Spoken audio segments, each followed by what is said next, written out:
Olha aqui, gentamicina, só que aqui a concentração é de 500, é um pouco diferente. Teico e vanco. Teico aqui está resistente, vanco está sensível, está um pouco discrepante, né? A gente acha um pouco esquisito isso no enterococos. Então, a ampicilina, a gentamicina, streptomicina são pontos para a gente discutir. Teico e vanco, porque em automação a gente não vai poder confiar em tudo. Então, lembrar que em automação os pontos de corte dos aminoglicosídeos, eles não contemplam as concentrações que estão neles, não contemplam as concentrações novas do BRCAST. Então, estão produzindo aí novos painéis, já tem, eu acho que a Biomerrier já tem o painel nacional, já tem o painel que contempla os pontos de corte, a BD também já tem esses pontos de corte, mas quem utiliza ainda o PMIC-ID 89 ainda não tem como liberar genta e streptomicina. Então, fiquem atentos com relação a isso. No documento do BRCAST, ele fala que a gentamicina deve ser utilizada para triagem de alto nível de resistência, porque a gente já sabe que enterococcus é resistente a baixo nível, e que a streptomicina é 300. Aí vocês devem me perguntar, e onde é que eu consulto sobre os pontos de corte de equipamento? Mais uma vez, a tabela é onde tem essa informação. Então, aqui do lado, observem, né, sobre teste negativo e teste positivo, eu vou ampliar para vocês um pouquinho, aqui fala, isolados com MIC de gentamicina menor ou igual a 128 são considerados, né, sensíveis à gentamicina.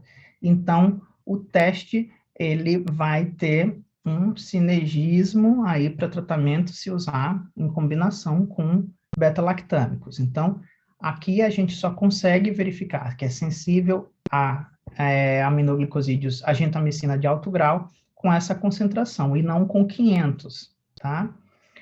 E com relação à streptomicina, onde que a gente tem aqui streptomicina, deixa eu voltar para recordar, a streptomicina a gente tem a nota B, então streptomicina a gente vai ter aqui embaixo, que são 500, que é 512, tá bom? Então, na nota que tem essas informações dos valores. Se vocês utilizam painéis antigos ou cartões antigos do Fênix ou do Vitek, vai estar como 500 a genta, e vai estar a streptomicina como 100. Nesse caso, você não pode utilizar, não pode liberar essas drogas, tá?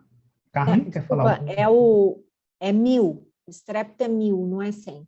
Não, strepto 1000 e genta É, 500. eu respondi aqui É, para a Daniela se o Markscan tem, mas o Markscan também está com as concentrações do CLSI, 500 e 1000, tá? Então, também não dá para usar. bom, então, é muito importante porque, assim, imagine um isolado que ele é inibido por 500, ele dá como sensível, aqui é 128, então ele pode ser inibido a 250. E aí eu vou ter inibido por uma, uma concentração do CLSI, mas aqui no BRCAST ele seria resistente ainda, tá bom? Então, é nessa nota que vocês vão ver. Agora, uma pergunta para vocês. Esse é um enterococcus que fizemos discodifusão de vanco, que, diferentemente de Staphylococcus, a vanco aqui tem ponto de corte para disco. Isso fique bem claro, tá? Staphylo não tem. Enterococcus nós temos, graças a Deus. Então, a vancomicina aqui, medindo o halo em milímetros, deu 17 milímetros. É bem fácil, né? Como é que vocês reportam isso?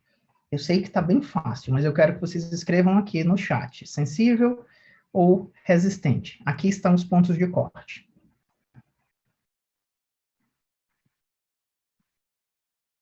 Sensível maior ou igual a 12, resistente menor que 12. Então, eu queria saber, aqui você vai liberar como resistente ou como sensível, só isso. O pessoal está com medo, Tomás, eles acham que é uma Não tem pegadinha. problema, mas não tem problema. Se tiver certo ou errado, não importa, a gente vai discutir. Aqui todo mundo vai passar de ano, não é, Carmen? A gente vê vocês nos próximos cursos.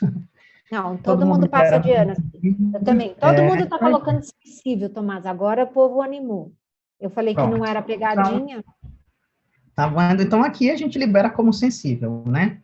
Mas é resistente, não é sensível. Olha só que difícil, né? Vou mostrar de novo. 17, todo mundo que pegar isso daqui, olha para cá e libera como sensível. Olha como a gente está com dificuldade de liberar as coisas da forma que deve ser. Então, agora vamos dar uma olhadinha com mais cautela na borda. Vocês estão vendo que ela está irregular? Está bem irregular, né? Está mal definida, exatamente. Por isso é resistente. Então, aqui é o conceito oposto da penicilina do estáfilo. Aqui o sensível é borda definida. Por quê? A vancomicina não é bactericida, então eu tenho que ver a inibição total desse halo. Se eu verificar uma borda mal definida, mesmo que seja maior do que 12, eu libero como resistente, isso é um VRE, por incrível que pareça, tá certo? Onde que eu posso ter informação que me respalde disso? No próprio BRCAST.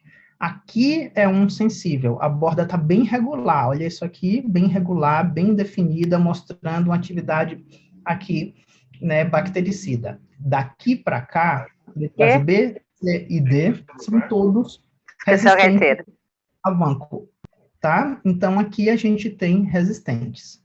Então, olha só, esse foi o exemplo que eu mostrei para vocês, que está no próprio documento, que a gente liberaria erroneamente como sensível se não observar bem essa borda que está mal definida, e por isso é para ser liberado como resistente. Então, no próprio documento ele fala que bordas regulares e bem definidas, desde que sejam maior do que 12, a gente libera como sensível.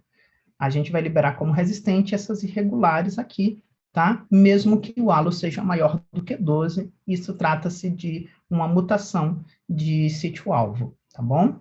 Então, é muito importante ficar atento com isso. Ficou claro com relação ao enterococcus? É exatamente isso, Cirlei. É o exemplo contrário à penicilina do Staphylococcus. No Staphylococcus, a borda irregular era o sensível. Aqui é o oposto, tá bom? Isso que o Tomás está mostrando, tem um guia no BRCast de leitura de difusão. Eu sugiro que vocês deem uma folhada, porque ele tem várias fotos e ajuda muito em algumas dúvidas, tá? E aqui é muito simples, né? A gente acha que vancomicina no enterococo, a grande maioria dá bem bonito, como está a letra A, mas em alguns casos não. E você tem que confirmar, porque lembra uma outra coisa importante, que algumas situações podem causar erro na formação do halo. Placa úmida, lembra disso? Então, você tem que confirmar esse resultado, como está escrito aqui dentro, tá bom? Exatamente. E isso é muito importante, porque... Você pode fazer isso, Cirlei, fazer um quadro para liberação daquelas fotos que são os mais importantes. É bacana isso. Sabe, tipo assim, coloca numa fileira assim, vai ficar bem bacana, bem bacana. Isso ajuda muito quem está na bancada, porque até o conceito ser sedimentado demora um pouquinho, né? Então, é muito importante. E mais uma coisa, para que eu veja uma borda bem definida, tem uma coisa bem básica, não é, Carmen? Que tem que ser muito bem feito, que é a homogeneização na distribuição do inóculo. Então, isso tem que ser muito bem feito para que a gente não tenha problema na leitura, tá? O que mais temos de importante em enterococos? A sinergia entre os aminoglicosídeos, né? Então, lembrar que a sinergia entre o antibiótico de parede, uma ampicilina ou vancomicina, e um aminoglicosídeo, Genta ou Strepto, somente ocorrerá se ambos antibióticos, né, ambas drogas, ambos antibióticos, estiverem sensíveis no antibiograma. Ou seja, o teste para resistência de alto nível ao aminoglicosídeo que pretende usar estiver negativo, ele é sensível. Então, isso quando vocês vão ver a nota, o BRCAST chama de teste negativo, ele está se referindo ao sensível. Isso fica difícil para a gente interpretar também, tá? Então, teste negativo de sinergismo é quando há o sensível. Eu acho que esse conceito na nota, para mim, eu entendo bem trocado, fiquei confuso, mas é só para saber que só ocorrerá sinergismo de tratamento se um inibidor de parede tiver sensível e o aminoglicosídeo também. Genta e estrepto não devem ser usados em monoterapia, tá? Então, por isso a gente tem que ter muito cuidado com relação à liberação desses fármacos. Tudo bem com relação ao enterococo? Podemos passar para Streptococcus pneumoniae? Podemos. Então, vamos lá. Streptococcus pneumoniae, eu queria que vocês me respondessem. Qual letra responde a forma como a gente deve liberar esse resultado? Na letra A, eu falo que oxacilina resistente, tá aqui, oxacilina tá 8. Ela é menor do que 20, então ela é resistente, não tem pegadinha não.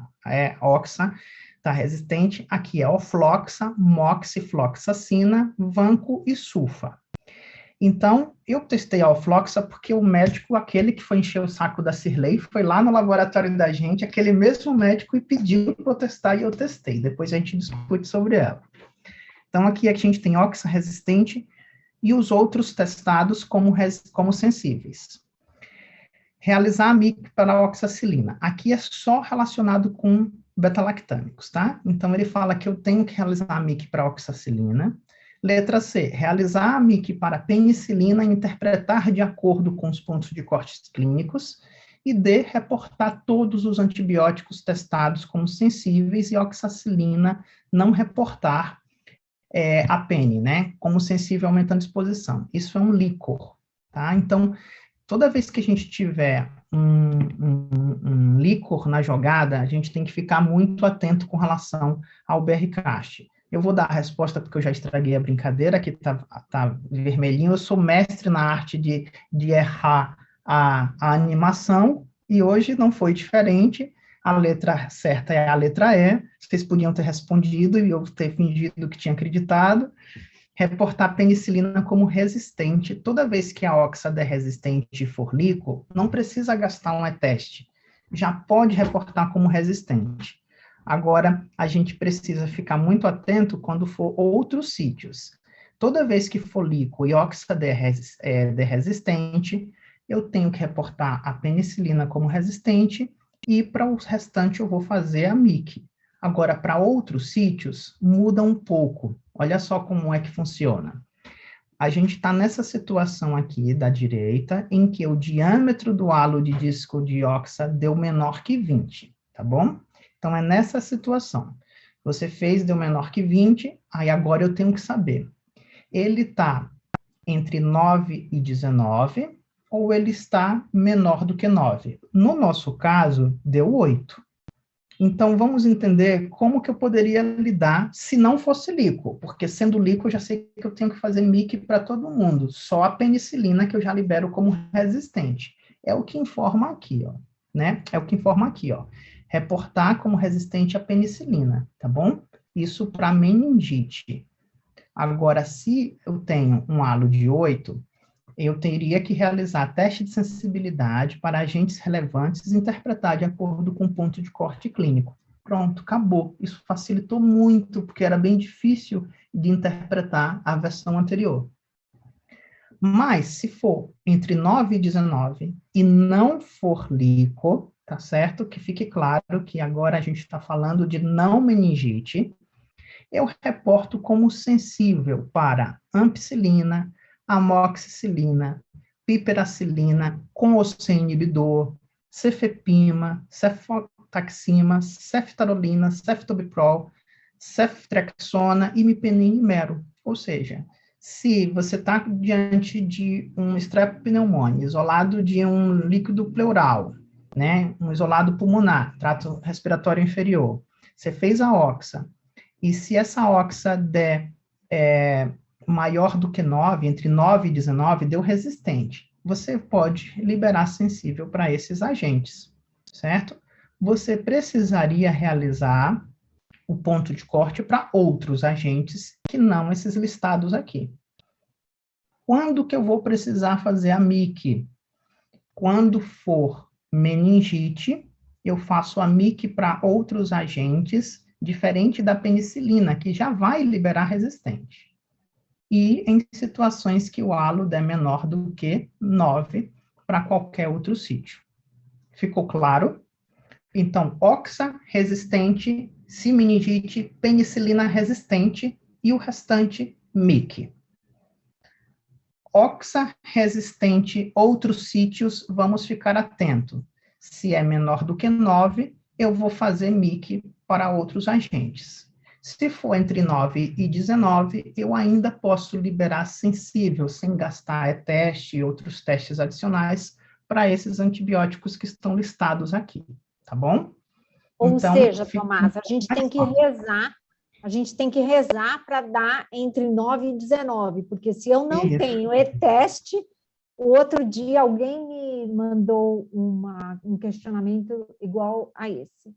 Era um paciente que era não sei se era ocular, acho que era ocular, não era meningite. Acho que era ocular. Aí ela falou para mim, olha, Carmen, o halo deu menor que 9. Eu falei, ai, meu Deus, que azar o seu, né? Mas, enfim, ela tinha que confirmar a penicilina, porque era não meningite. Meningite, exatamente. Não era meningite. Então, ela tinha que fazer a concentração inibitória mínima da penicilina, só que ela não tinha. Então, como liberar esse resultado? E o pior de tudo é que se eles quisessem outros antibióticos, a gente tinha que realizar os MIC de todo mundo. Então, aí, ficou bem mais claro agora, né, Carmen? Aí eu queria fazer uma pergunta para você. Porque o Vitek tem um cartão de estrepto, né? O Fênix tem cartão de estrepto? Ele tem um cartão de Streptococcus, que ele é um específico. Embora a gente não consuma, ele tem sim um para Streptococcus. Então, eu posso usar ele porque, vamos supor que meu amigo vizinho, ele não tem também fita de teste. Então, mas ele tem um equipamento automatizado com esse painel. Pode sim, porque ele, nesse caso, diferentemente dos glicopeptídeos para os estáfilos, né, ele não informa que tem que ser microdiluição em caldo, ele fala determinar a concentração inibitória mínima, ponto. Lá, ele fala que tem que ser microdiluição em caldo, tá? Aqui, não. Então, eu posso liberar pela automação. Exatamente. Então, acho que é importante as pessoas saberem que, se você tem essa alternativa, é que nem todo mundo, por exemplo, quem tem MicroScan, às vezes não tem esse painel também, que é de estrepto, como você, tem o Fênix e também não tem.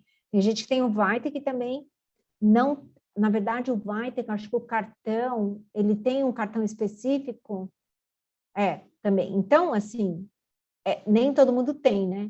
E aí a gente fica um pouco apertado. Mas aí a solução mesmo é mandar para um laboratório de referência que possa fazer para você a microdiluição ou o SIM, né, o MIC, na verdade, porque você não tem, nesse caso da ocular dela, e o halo deu pequeno, ela já de cara, a penicilina, ela ia ter que fazer o MIC. Querendo ou não, ela ia ter que fazer um MIC, que é o que está escrito aqui, ó, para benzilpenicilina, tem que determinar o MIC. Enfim, agora, se o médico quer outros antibióticos, aí você vai ter que fazer por microdiluição também, por conta disso. É isso aí. Isso mesmo. E aqui tem uma coisa que é importante. Depois que eu comecei a trabalhar com a Carmen na Formato, eu fico pensando em custo o tempo inteiro, em logística, por causa das consultorias e tal. Então, o que é que eu peço para vocês avaliarem? O Fênix, vamos ser bem práticos, né? A vida como ela é. O Fênix, ele vem 25 painéis. Então, quanto custa esses 25 painéis específicos para Streptococcus? No Hospital São Paulo, a gente não consome. A gente consome o painel 89, que ele é geral, mas não faz teste de sensibilidade para Streptococcus, só Staphylo e Enterococcus. Então, é importante vocês saberem quanto custa esses painéis, a validade deles e se vale a pena vocês fazerem isso ou comprarem testes que têm um prazo de validade X e que vocês vão usar o próprio meio de cultura, que é o Miller-Hinton sangue de cavalo, que pode usar para ter sensibilidade para outras bactérias também. Então, verificar o que é mais custo efetivo para vocês, tá? Então, Exato. determine qual é o CIH, quais os beta-lactâmicos que são importantes por sítio, e aí essas drogas precisariam ter ou mandar para um laboratório de apoio, o que ficar melhor, Exato. É isso aí. tá? O que você não pode é simplesmente reportar pelo perfil de sensibilidade como está aqui, entendeu? Exato. Aqui eu coloquei porque essa placa, embora eu tenha colocado líquido, era a placa que eu tinha, essa placa é uma placa de oftalmo, é uma placa antiga, e que a gente não tem mais ponto de corte para ofloxacina, e que para alguns laboratórios é um fármaco importante. Então, só lembrar que a ofloxacina a gente não tem mais ponto de corte, tá?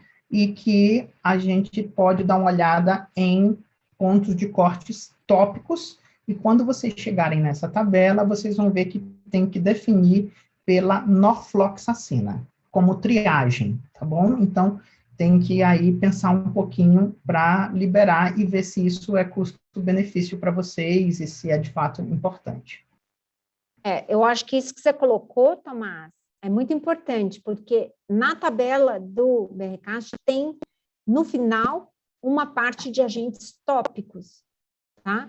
Que eu acho muito interessante vocês chegarem até o final e olhar, tá? É uma tabela de agentes tópicos. Eu vou ver se eu compartilho enquanto você está aí, eu vou compartilhar aqui, tá? Tá. Essa é a tabela do BRCAST, que está no final da tabela, no final, e está aqui, ó, agentes tópicos. E você tem vários, olha só o streptopneumonia aqui, ó. E você tem NIC e diâmetro. E como o Tomás falou, norfloxacina é exclusivamente para triagem. E triagem de quem? Fluoroquinolonas, tá? Fluoroquinolonas. Norfloxacina para gram-positivos, ácido nalidíxico para, entendeu? Então, para quinolonas. Isso quer dizer que ofloxacina, ciprofloxacina, que são colírios muito utilizados, a norfloxacina vai ser o seu denominador. E você pode fazer, sim, sensibilidade por disco de fusão. Eu posso usar cloramfenicol, que também é um colírio que é utilizado na oftalmologia, e acho que vocês precisam entender bem que existe essa possibilidade.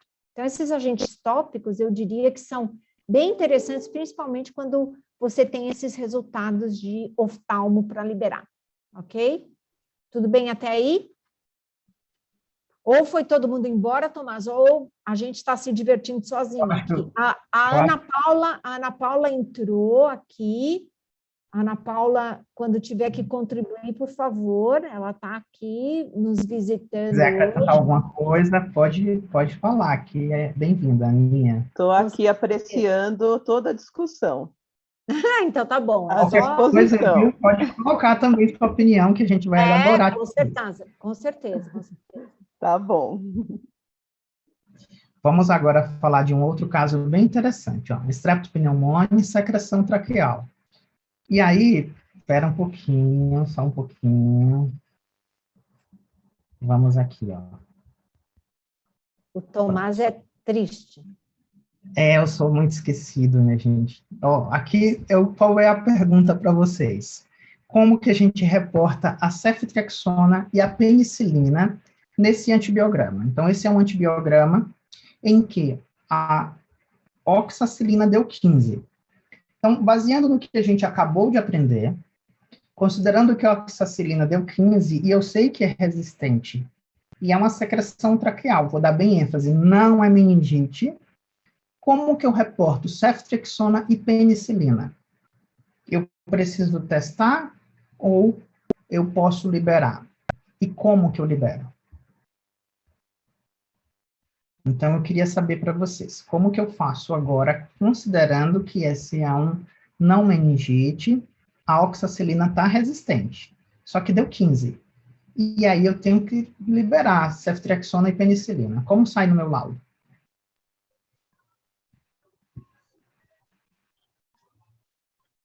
Ó, vamos voltar aqui para a gente interpretar junto.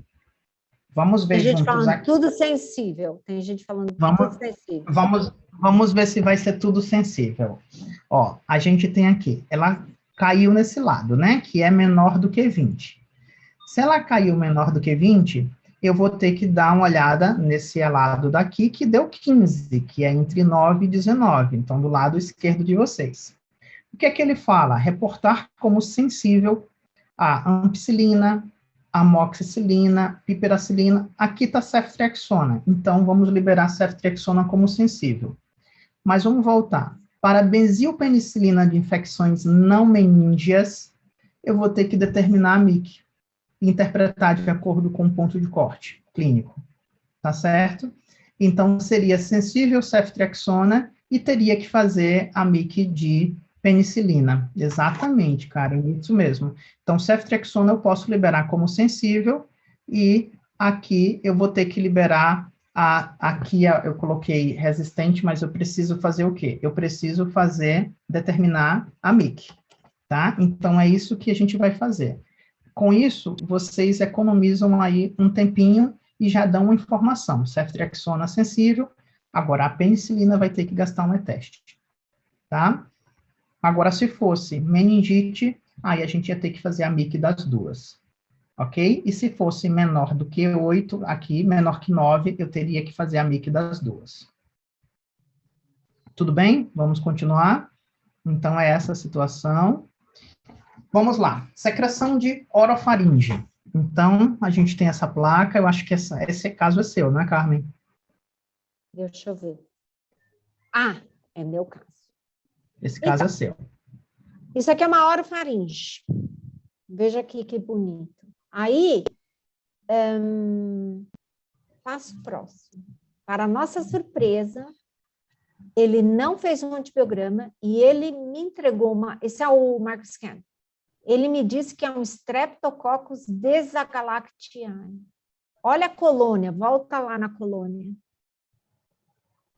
No anterior, Tomás, por favor. Olha isso.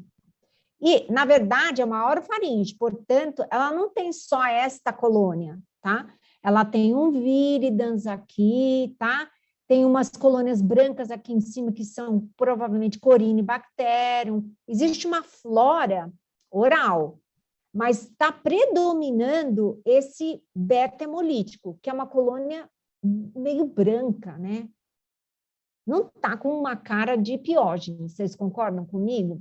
Eu achei que não era quando eu vi a colônia. Aí, no antibiograma, confirmou a minha suspeita. Não era piógene. Era um Strepto desagalactiae, só que é uma orofaringe. O que eu faço com isso, Tomás? Pessoal, o que eu faço? Nada, porque é flora normal. Faço a identificação, libero, já fiz a identificação, né? Libero o resultado da identificação. E aí, é importante, não é? Eu acho importante. Tem que liberar. É tudo grupo G, né? É, Patrícia, isso aí. Pode dar um enter de novo aí. Na verdade, o desagalactiae, ele pode ser grupo C ou grupo G, tá? Em geral, ele é mais frequente ser do grupo C, mas ele pode aglutinar com os dois, ok? E acho que eu fiz um próximo, que é... Não, desculpa. Então, não, só tem... então o que acontece? Streptococcus beta-hemolítico, seja do grupo A, grupo B, grupo C, grupo G, até hoje, não tem resistência à penicilina. Então, provavelmente, esses estreptos, eles causam faringite. Ele era um paciente, um homem, ele tinha mais ou menos 30 e poucos anos, tá? Então, na verdade, Deixa eu baixar aqui para o BRCast. Ele pode ser... Hã? Deixa eu mostrar o BRCast para ver se tem alguma informação. Você quer ver alguma coisa daqui? Aqui, ó. Aqui do ele grupo fala. G e do grupo C, tá vendo? Isso, exatamente. Exatamente. Então, assim, ele pode ser um causador de faringite, então é importante que a gente conte para o médico que ele está lá, entendeu? E não tem hoje um uma categoria, não aparece como uma resistência à penicilina. Então, o que a gente vai fazer? Eu vou mostrar aqui para vocês, ó, só para compartilhar aqui.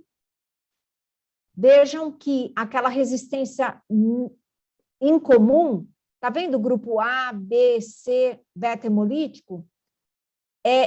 Não é frequente, o patógeno raro, se for resistente à penicilina. Então, eu posso colocar uma observação no laudo dizendo que esses micro-organismos são sensíveis à penicilina, à daptomicina, enfim, ela não vai usar a daptomicina, mas enfim. E as cefalosporinas, acho que o mais importante está aqui relacionado nesses 2 antibióticos aqui, ok? Então, voltando aí a você, Tomás, esse caso era um caso que chamou atenção pela quantidade de bactérias que tinha na placa. Tem uma flora, tem flora, mas além da flora, vocês podem reparar que ele está predominando na placa. Eu estou vendo streptovíridas, eu estou vendo corine, mas ele está predominando, e obviamente que a primeira coisa que as pessoas pensaram isso é um piógenes. Mas veja que a colônia é muito branca, piógenes ela é bem pontiforme, quase transparente. Então eu falei, alguma coisa está errada nessa vida. E realmente estava errado, não era piógenes, mas a gente deve informar porque grupo C e grupo G podem ser causadores de amidalite, tá? E ele não tem perfil, ele não tem como critérios interpretativos para esse tipo de... Lembra que esse é o cartão 40, esse é o painel 41, não é específico para estrep, tá bom? Só para E nem precisa, né? Nem precisa se preocupar. Agora, numa situação que seja necessário um antibiograma, vamos supor que seja um paciente com alergia à penicilina, o que é que a gente vai fazer? Vocês podem fazer discodifusão e interpretar de acordo com aquela tabela que eu mostrei para vocês. Isso, tá certo? Então, nesse caso, se for alérgico à penicilina, você pode ver aí outras alternativas, tá bom? Vamos agora falar de gram-negativos? Agora chega de coco, né? Pseudomonas. Estava tão bom para os cocos, agora voltamos aos nossos amigos. Vamos para lá. E agora, pessoal, como que a gente vai liberar esse resultado? Eu quero chamar a atenção aqui desses 3 fármacos, meropenem, imipenem e ceftazidima. Aqui não tem como vocês saberem o tamanho do halo, então eu já vou dizer para vocês. A ceftazidima deu sensível, mas está bem distorcida. O imipenem deu sensível e o mero deu resistente. Eu fiz alguma coisa de errado ou eu posso liberar desse jeito? O que é que vocês acham?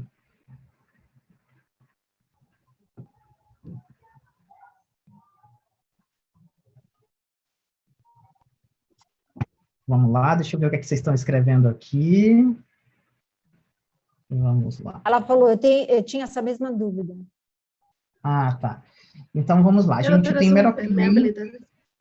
Oi? Pode falar, Patrícia. Poderia ser uma alteração de permeabilidade? Aqui é o oposto. É o mero resistente e imipenem sensível. É por esse caminho aí que você está pensando. Mas qual é o outro mecanismo? Bombas de efluxo? Exato. Então, isso pode acontecer por efluxo, eu ter discrepância de resistência com relação a mero e imipenem, tá? Então, tem bomba de efluxo que expulsa meropenem e imipenem pode ainda dar sensível. E outra discrepância que chama a atenção da gente aqui é a cefepima, que eu fui um pouquinho malzinho, né, e não coloquei o nome dela aqui, mas tá a cefepima de 4ª geração aqui, que ela tá resistente, ela tá inativa, e a ceftazidima, se formos considerar o halo que não está aqui interferido pela desrepressão de AMP-C, ela estaria sensível também. Então, quando eu tenho sensibilidade à ceftazidima com uma de 4ª resistente em pseudomonas, chama muita atenção para um efluxo, tá certo? E o mesmo acontece com meropenem resistente com IME sensível. Por que eu estou falando isso para vocês? Porque é importante saber. Se seu controle de qualidade estiver ok, e você encontrar esse fenótipo em Pseudomonas, não é para se assustar. Não vai perder mais 24 horas fazendo tudo de novo, gastando o tempo e os recursos do laboratório, porque existem mecanismos que justificam isso. O primeiro é, esse achatamento da ceftazidima, a gente sabe que a Pseudomonas é AMP-C. E a AMP-C, a gente vai ver em cefalosporina de terceira quando está próximo de qualquer beta-lactâmico, certo? Nesse caso, tem o imipenem. Então, por isso que ela está achatada. Agora, o que está afetando aqui a cefepima e meropenem são outros mecanismos, que são bombas de efluxo, certo? Então, o que a gente tem como Pseudomonas aeruginosa? Principais mecanismos dela, ela tem várias bombas. Então, tem essa MESH quer dizer Multidrug Efflux Pump, e a BOPRM, que ela pega beta-lactâmicos, ela pega fluoroquinolonas, tá? A MESH-F pega carbapenêmicos. E tem a MESH-XY, que ela pega cefepima, mas não expulsa ceftazidima, que não coloquei aqui. Então, é algo que se o clínico vier questionar para você, porque o mero está resistente e imipenem está sensível, esse mecanismo pode justificar. A próxima pergunta dele em seguida vai ser, então eu posso tratar com esse antibiótico? A sua resposta vai ser, melhor procurar CCIH, conversar com um grupo de controle de antimicrobianos, stewardship que tiver na sua instituição, porque os resultados de correlação com tratamento imipenem e eficácia são incertos, a gente não tem como garantir, tá bom? Então, o que pode justificar esse fenótipo é bombas de efluxo, tá bom? Tudo bem, pessoal? Tudo bem até aqui?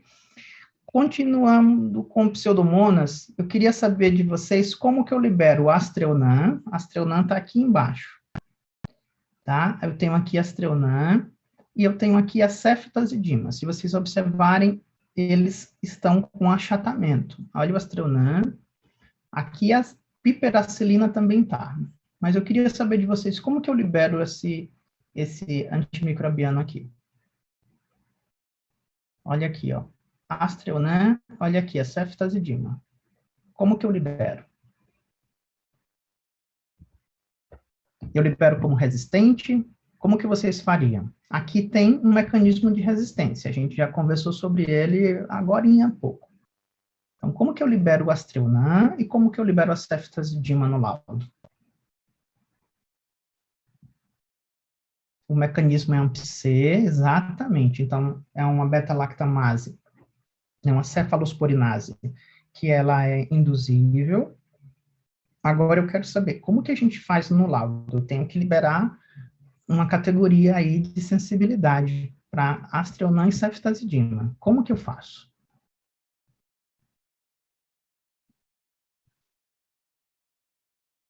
Alguém quer abrir o microfone, falar alguma coisa? Ler os halos na vertical. Exatamente. Eu acho que, como ela não está conseguindo marcar, ela quis dizer aqui, ler o halo aonde não tem interferência do achatamento, não é isso que você quis dizer? É isso, ela quis dizer isso. Isso, eu acho que é isso. Então, a gente vai ler o halo na região onde não há interferência do fármaco indutor. É exatamente isso, e vamos interpretar de acordo com os pontos de corte clínico. Eu não posso ler aqui, não vou pegar nenhum dos locais que atingem essa interferência, porque senão eu posso ter um resultado aí, um resistente, isso pode confundir um pouquinho. Por quê? É uma AMP-C, pode ocorrer falha terapêutica durante o tratamento, mas não é garantido que vai ocorrer. E aí algumas pessoas me perguntam, por isso que eu trouxe essa placa aqui, por que a piperacilina também está achatada? Então, é pelo mesmo mecanismo, tá certo? O AMP-C, ele pega todos os beta-lactâmicos, exceto os carbapenêmicos. Então, ela não vai pegar ertapenem, ime, nem mero. O imipenem, ele não vai ser afetado dessa forma, com achatamento, com inibição. E a cefepima é muito difícil de ser afetada por um AMP-C. Só tem um AMP-C que pega a cefepima que não é frequente, que é a CMY, ela é muito rara, tá? então ela afeta mais as cefalosporinas até terceira geração, e elas não são inibidas por inibidores de beta-lactamase do tipo tazobactam, sulbactam e ácido clavulânico, ok? Ela é inibida pela avibactam, tá certo? Então, só para não confundir isso. Então, por isso que tem esse achatamento na piperacilina. E aí eu vou tentar ler de forma que eu não perceba aqui uma interferência do halo com esse achatamento, tá ok? E observe que eles estão bem estrategicamente distribuídos. Eu tenho as cefalosporinas próximo de imipenem, que é um dos mais fortes desrepressores desse gene, tá certo? Da enzima AMP-C. Tudo bem? Podemos continuar? Vocês estão de acordo com isso? Alguém faz diferente? Eu queria saber só uma coisa aqui. É importante colocarmos alguma nota no laudo? Vai ajudar o médico? Vocês, quando pegam uma pseudomonas e vocês relatam alguma nota com relação a AMP-C? Não libero notas para AMP-C em pseudomonas. Isso foi a Amanda que colocou. Eu também não libero AMP-C para pseudomonas.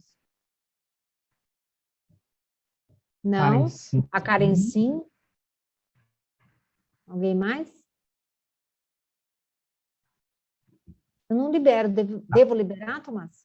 Acho importante liberar, porque se a gente lê a ceftazidima sem a interferência, ela pode dar sensível. E a gente sabe que a ceftazidima é uma cefalosporina com atividade anti-pseudomonas que é muito usada. Então, dependendo se for um sítio profundo, um sítio invasivo, pode ter falha. Então, é importante colocar uma nota que pode ocorrer falha terapêutica durante o tratamento se utilizados cefalosporinas, né, de terceira geração, e quando ocorre também uma utilização de penicilinas com inibidores de beta-lactamase devido à produção de beta-lactamase cromossômica induzível. Então, é importante colocar, sim, porque pode ocorrer desrepressão. Agora, quando que eu não coloco nada? Quando já está resistente. Eu já sei que a pseudomonas ela é produtora de AMP-C e já tiver resistente, aí eu não poluo o laudo com essa informação. Mas se as cefalosporinas estiverem com sensibilidade, sensível, aumentando exposição, aí sim a gente informa, tá? Isso é importante lembrar, que vai ser sensível, aumentando exposição, né? Porque a gente não vai ter mais o sensível.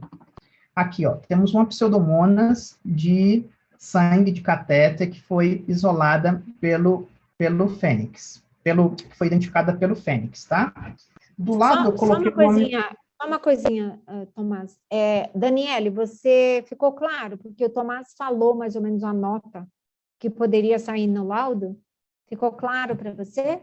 Ou não? Em relação à AMP-C? Sim, ok, perfeito. ficou. Obrigado, Tomás.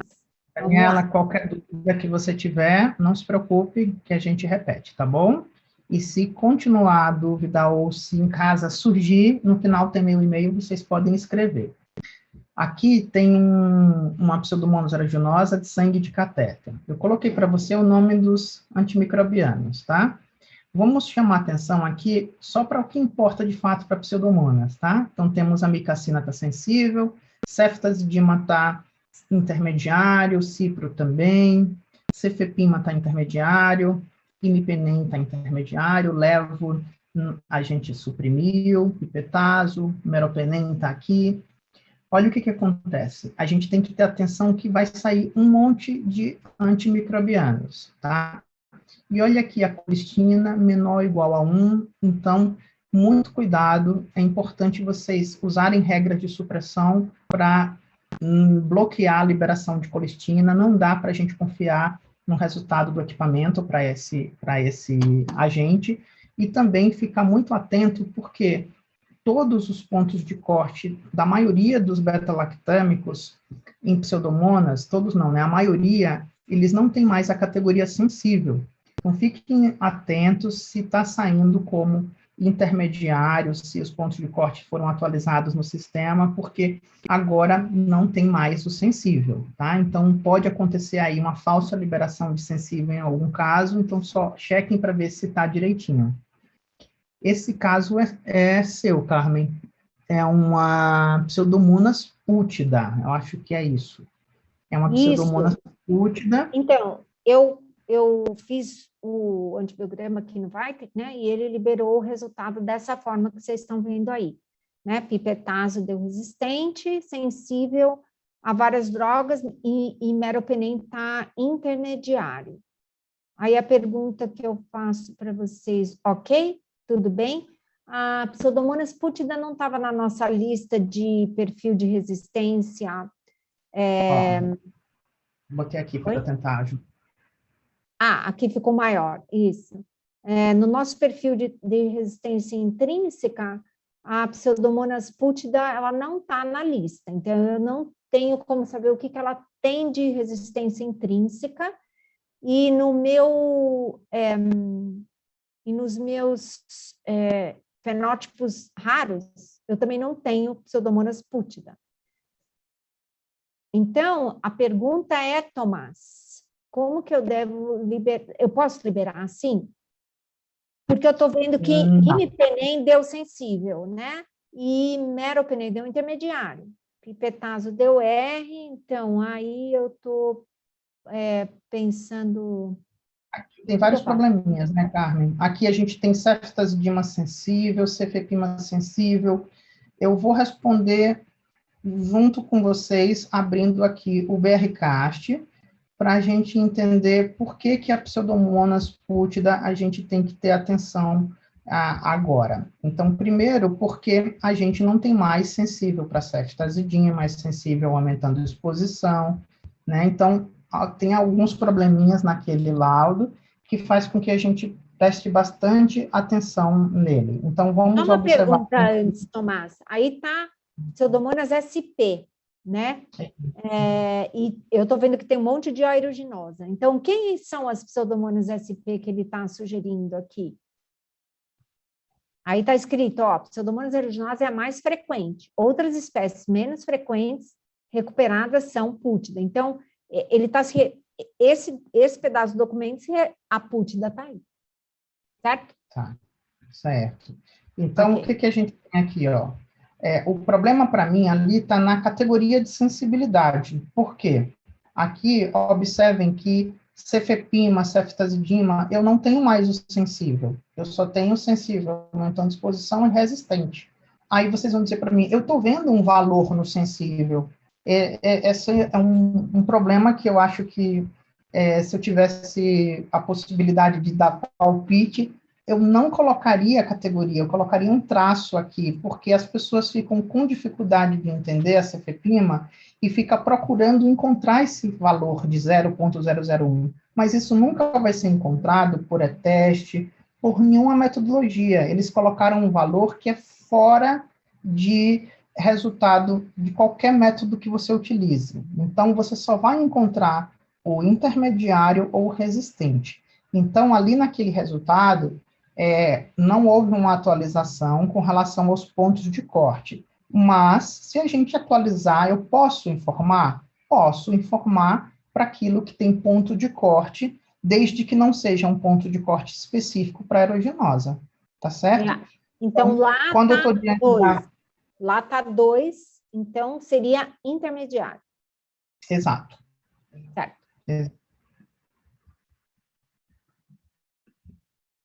Era isso? Porque... Opa, volta lá, por favor. Então, cefepima está sensível. E o que aconteceu com o imipenem e o meropenem? Vamos voltar agora para ver os carbapenêmicos. Então, com relação aos carbapenêmicos, nós temos aqui imipenem e meropenem. Isso é muito importante a gente saber também, porque esse ano a gente teve umas mudanças. Então, de meropenem, a gente só tem ponto de corte para Pseudomonas aeruginosa quando for não meningea, e a gente tem meropenem infecções não meníngeas, Pseudomonas spp, excluindo a aeruginosa. Agora, se aquele caso for um líquor, eu não posso liberar o resultado do meropenem. Por quê? O meropenem só tem ponto de corte hoje para a espécie Pseudomonas aeruginosa, quando for de meningite. Ela não tem para as outras espécies, como pútida, como fluorescens, tá bom? Então, isso é algo que a gente tem que ter atenção.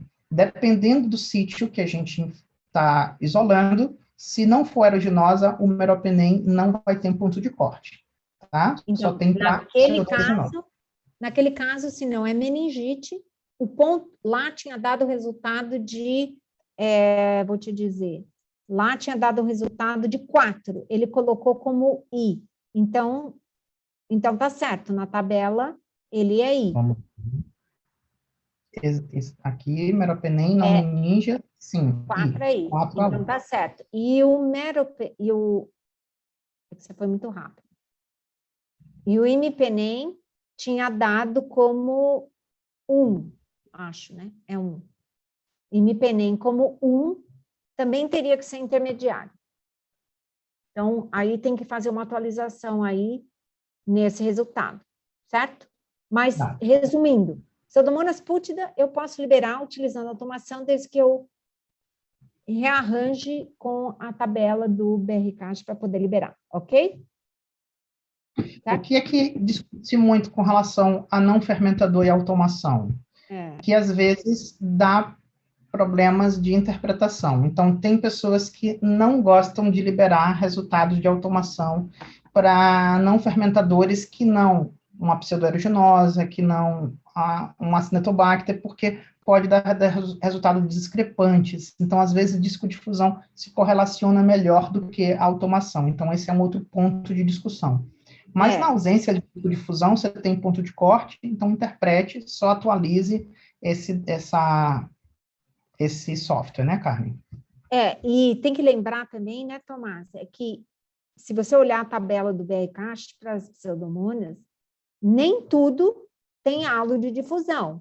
Então, também não ajuda muito você pensar que você vai conseguir resolver o problema. Agora, meropenem, imipenem, eles têm halo, tá? Inclusive, cefepima também tem. E ontem foi falado bastante isso, sobre o fato de não fazer antibiograma nem de pseudomonas e acinetobacter pela automação, né? Que tem problema. Ok, vamos lá. Bom, aqui é aquela perguntinha que a gente falou lá atrás, aqui é uma outra placa, aqui eu quero perguntar para vocês. Mesmo sabendo que ele está afetado pela AMP-C, né? Aqui a gente já sabe que a gente vai ler uma região em que não há interferência e liberar de acordo com o ponto de corte clínico. Tudo bem? Isso já está claro para todo mundo? Agora, tudo bem? Agora, com relação ao pipetazo, é isso. Agora, com relação a aqui dentro desse halo de imipenem e de cefepima. Vocês estão vendo que tem algumas colônias? Alienígenas dentro. Parece heteroresistência. Está dizendo Exatamente, Cirlei. Então, a gente olha para toda a placa, você não vê contaminação, é uma heteroresistência. O que eu faço? Eu vou ler considerando essas colônias internas, ok? Eu vou considerar, eu não vou ignorá-las, porque eu estou vendo que está tendo uma heteroresistência aqui. Então, é importante a gente fazer isso, tá? E vejam que esse pode ser um dos problemas da automação, Tomás. Porque lembrem que a automação ela é turvação na presença do antibiótico. Então, isso daí vai proliferar. Ele passar desapercebido, né, Carmen? Ele pode passar como inadmissível, exatamente, porque ele está em pouca quantidade, então não vai ser suficiente para turvar o poço e ir para a próxima concentração, né? Então, ou ao contrário, né? Ou ao contrário, ele pode dar diferente, assim, enfim. Mas é uma heteroresistência, com certeza. Interessante. Vamos para a Acinetobacter. Vamos lá. Então, a Acinetobacter, esse caso também é seu. A gente tem uma ampicilina aqui, Subactam, com MIC-8 resistente. Eu acho que é isso que você quer perguntar, não é? Como que a gente faz para liberar esse resultado, é isso? A gente tem aqui, ó, MIC-8 para Ampicilina. Mostra o próximo slide, porque o que que acontece? Não, no próximo slide mesmo, Tomás. Próximo slide. O que que acontece? A tabela do BR-CASH, ampicilina subactam, está escrito EI. E aí? Está escrito o que aqui? Teste de sensibilidade para Acinetobacter às penicilinas não é confiável. Na maioria dos casos, ampicilinas são resistentes às penicilinas. Evidência insuficiente. Exatamente. Então, assim, a ampicilina subactam foi uma droga que foi inventada, na verdade, foi criada para Acinetobacter, né? E no BR-CASH não tem critérios. Por quê? Porque não há evidências suficientes de que o resultado que a gente está vendo naquele antibiograma anterior é realmente correto. Ele está realmente com esse valor? Então, temos um problema, porque muitas pessoas devem ter tido esse problema aí de que o médico quer o resultado da ampicilina subactam para Acinetobacter, não é verdade? Então, só que nós não temos como fazer. E não interessa o método, certo? Veja, não tem difusão, não tem NIC, não tem Vitek, não tem microscan, não tem ninguém. Não tem teste, não tem nada. Qual seria a única alternativa, Tomás? Não posso usar Então, PKPD? para Ampicilobactam, não. A recomendação é não informar para Acinetobacter, segundo o BR-CAST. Né? Então, é uma discussão que é feita em todos os cursos, todos os encontros, e o que eles falam, né? Eles falam é que não há evidência clínica que tem resultados que dão numa categoria que seria antes como sensível e tem falha terapêutica e vice-versa. Então, tem estudiosos, né, que são contra essas informações do BR-CASH, tem outros que são a favor. Isso é um assunto bem polêmico, mas, de fato, a gente tem essa ausência de ponto de corte e não há indicação para liberação de acordo com o nosso documento. E se você passar o próximo slide, Tomás, saiu uma nota, né, publicada aqui pela Anvisa, que fala de Acinetobacter. Essa nota foi publicada em 2021, né?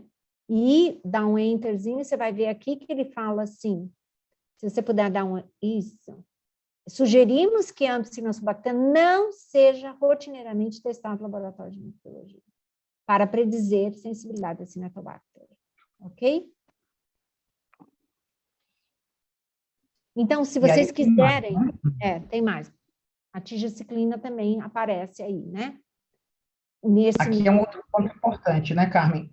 A gente vê que, diante do número limitado de opções de teste de sensibilidade para acineto e também de grande quantidade de infecções por cepas multiresistentes, há muita limitação terapêutica. Então, a gente recebe constantemente a solicitação para testar a tigecyclina. E aí, de acordo com isso e com esse fármaco tem sido utilizado como uma opção, houve esse consenso também da nota técnica de CGLab, em conjunto com o BR-CAST e Anvisa, para nos orientar como devemos liberar. E aí ele fala o seguinte, que quando você for testar a tigecyclina para Acinetobacter, você deve determinar a concentração inibitória mínima. Ele não fala que é obrigatório ser por microdiluição em caldo, mas é preferencialmente. Ou seja, eu não conheço ninguém que tenha microdiluição em caldo. Normalmente a gente usa o E-teste. Então, fique muita atenção com o E-teste para usar meios os mais recentes possíveis, porque a gente sabe que tem esse problema. Então, atenção máxima com as fitas gradientes, porque tem que estar ao abrigo de luz, e concentrações obtidas por métodos automatizados, às vezes pode dar falha, mas às vezes é o que nós temos, e aqui ele não tira essa possibilidade de utilização, ele apenas prefere a microdiluição em caldo. Então, ele fala que devemos reportar a concentração inibitória mínima no laudo e colocar um asterisco chamando atenção para uma nota. E essa nota vai ser diferente de acordo com o valor da concentração inibitória mínima encontrada. E a gente não deve informar de maneira alguma a categoria de sensibilidade. Então, ele fala para não interpretar essa categoria e reportar da seguinte maneira.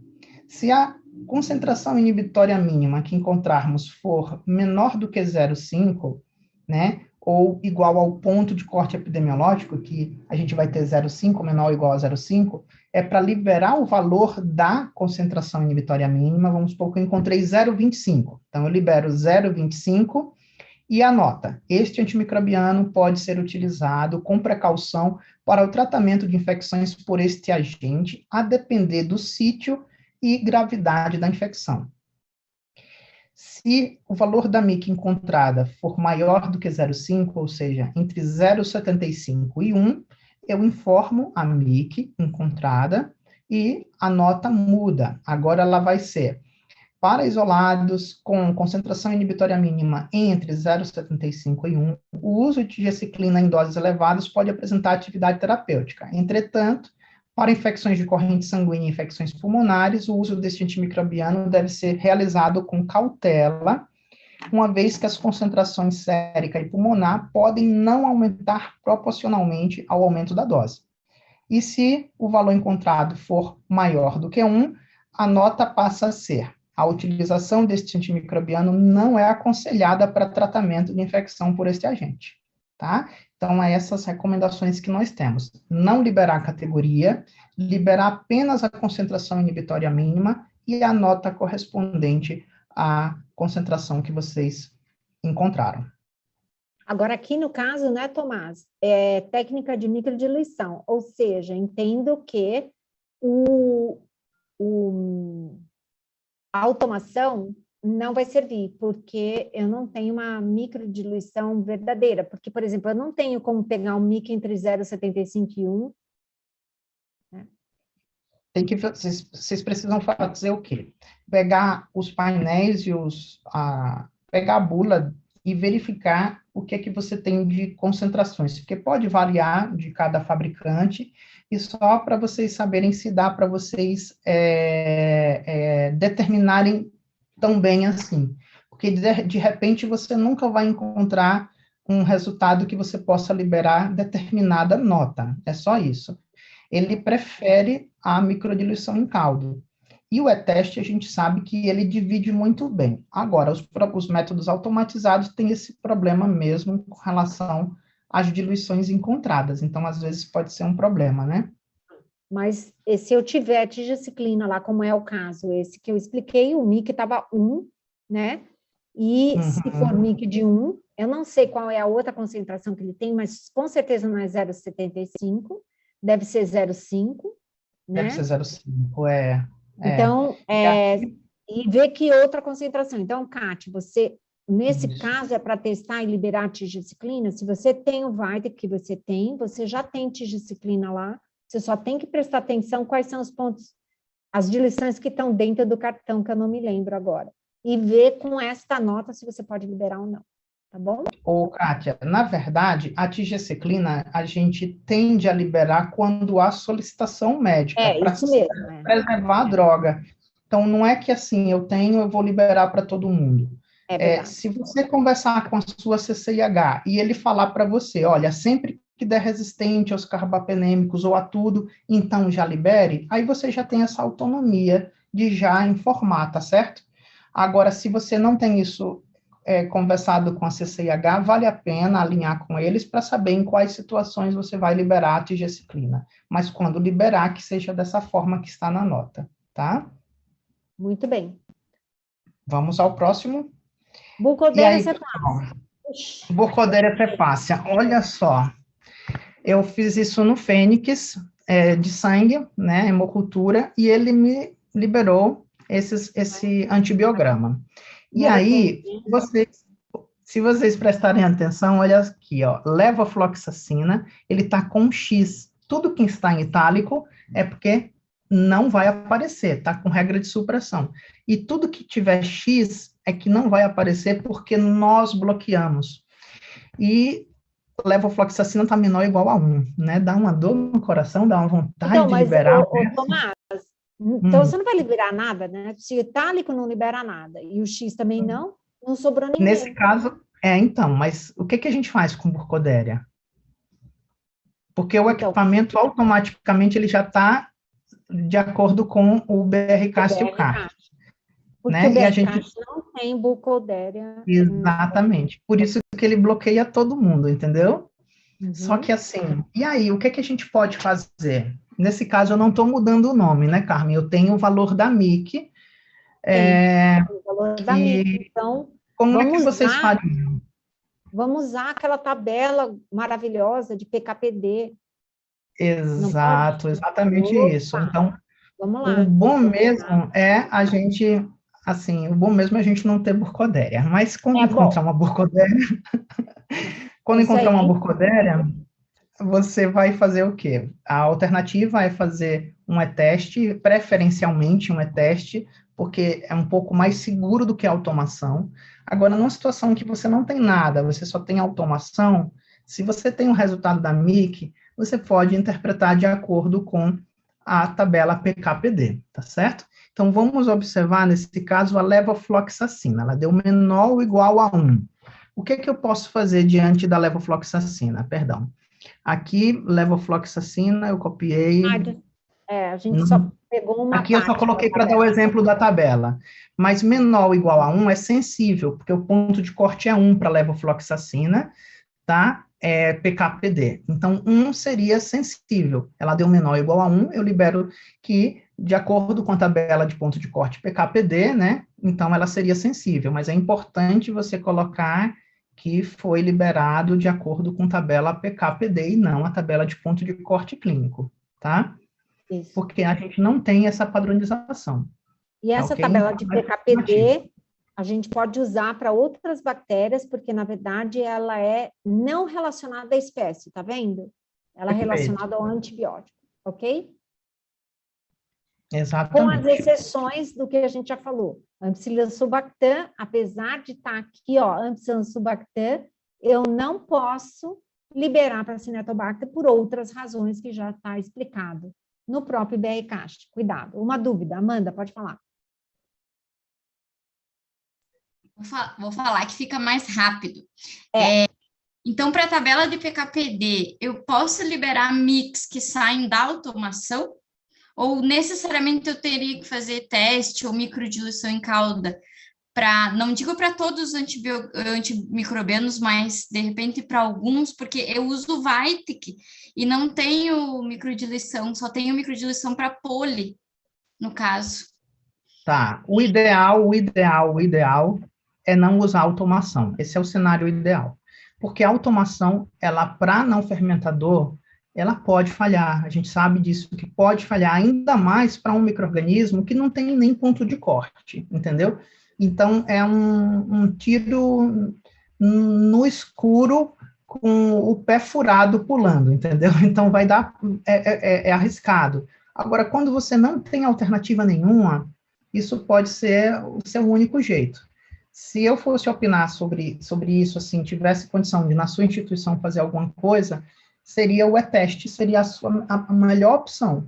Então, eu pegaria o e-teste, a gente sabe que para tratamento, para complexo Burkholderia cepacia, o ideal, normalmente, é utilizado meropenem e levofloxacina, né? Então, a gente tem esses dois fármacos, eles estão na tabela de ponto de corte PKPD, que vocês podem ver que está aqui no BRCAST no finalzinho, então ela está na página 86, e você pode utilizar o ponto de corte da tabela PKPD como parâmetro. Então, você vem aqui e você olha aqui, ó, levofloxacina, você vai testar, e aqui você tem, ó, MIC1, eu falei errado para vocês, MIC1 seria sensível aumentando a exposição. Lá deu menor ou igual a 1 no equipamento. Então, eu não sei se ela é sensível ou sensível aumentando a exposição. Então, eu precisaria fazer um e-teste, porque eu estou entre uma categoria e outra. Vai fazer muita diferença sobre o ponto de corte clínico? Na verdade, né, o que eu estou falando não vai ser escrito, não vai, porque quando você utiliza PKPD, ainda mais para não fermentador, a orientação é que o clínico utilize dosagem máxima, que seria sensível aumentando exposição. Então, mesmo que seu ponto de corte, mesmo sua categoria lá seja sensível, que você libere 0,5, a indicação é que ele trate com a dosagem máxima, tá certo? Então, sempre que você usa PKPD, normalmente eles vão usar a concentração mais elevada, mas para isso é importante uma conscientização do infectologista. Então, a gente está do outro lado, como microbiologista, e a gente não tem esse poder, tá? Então, esse é o problema da automação. Às vezes, pode dar falha para não fermentador. Então, o cenário ideal seria fazer um teste para algumas drogas, usar ponto de corte PK/PD e, na sua nota, você informar que a categoria de sensibilidade, que o teste foi realizado de acordo com a tabela PK/PD do BRCAST. Muito bom. Vamos lá? Vamos lá. Agora, acho que vamos entrar... Agora, eu acho que é o nosso último tema, Nosso né? último grupo, a Enterobacterial. gente vai ter que dar uma agilizada. Vamos lá. Vamos lá. Esse povo já sabe de quase tudo, Tomás, eu tenho certeza. Então, e aí, vamos lá. É uma hemocultura, Klebsiella. Esse é um caso bem interessante dessa semana, tá? Dessa semana no laboratório, que nós encontramos uma Klebpneumoniae de hemocultura com um perfil bem parecido com o perfil de KPC. Só que a gente fez o NG5-Carba e deu negativo para o que foi pesquisado. Nossa. E aí o médico chegou para mim e falou assim, então ele não tem carbapenemase? Eu posso falar para ele que não tem carbapenemase? O que é que vocês acham? É essa a pergunta. Posso dizer que não tem carbapenemase? Não, a MBL está nessa letrinha N aqui embaixo, N. Essa N aqui é a MBL, certo? Certo. Tá. Então, A algumas pessoas... Eliane falou Carmen? que não. Não, Oi? Carmen, o N é de NDM. NDM. NDM, desculpa. NDM. NDM, é. É que a Vamos maior lá, parte das pessoal. MBLs é metal. A gente tem aqui, ó, ele deu negativo para 5 enzimas que o NG5-Carba se propõe, né? Então, KPC, OXA, 48, VIN, INP e NDM. Isso não exclui uma outra metalo, né? Uma SPM, que a gente não espera numa Klebpneumoniae. Eu não espero, mas eu não sei. Isso não vai excluir várias outras enzimas que podem ter atividade de carbapenemase. Então, o que eu posso dizer é que dessas 5 que nós pesquisamos, não deu. Mas eu não posso dizer que não tem aí uma carbapenemase, tá certo? Pode ser qualquer uma outra carbapenemase que não está aqui, ou pode ser uma soma de mecanismos de resistência, tá ok? Então, seria necessário a gente fazer aí um teste de hidrólise, seria muito útil, por isso que eu acho que é importante, se a gente pudesse fazer teste de hidrólise como triagem e confirmatório NG5-Carba, seria ótimo, mas tem situações que a gente não vai detectar qual é o tipo de enzima, e nessas situações a gente não vai ter outra alternativa se não mandar para um local de referência para pesquisar a enzima, tá bom? Mas eu não posso dizer que não tem carbapenemase. Por que eu trouxe esse tema para vocês? Porque isso poderia ser uma pergunta, posso ou não usar uma ceftazidima avibactam? Olha que problema.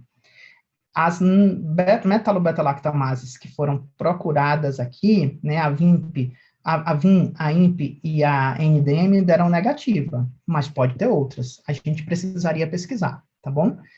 Ok? A gente já sabe que não tem KPC. Então, se vocês tiverem aí um teste de triagem de hidrólise com EDTA, e se esse EDTA desse negativo, existe uma grande chance aí de não ser mesmo uma metalo, mas a gente tem o problema de limitação dos testes. Isso aqui não é uma solução que eu estou dando, pessoal, é um problema que a gente não soube como resolver, tá? Que pode acontecer, mas a gente sabe que pode ter outras enzimas.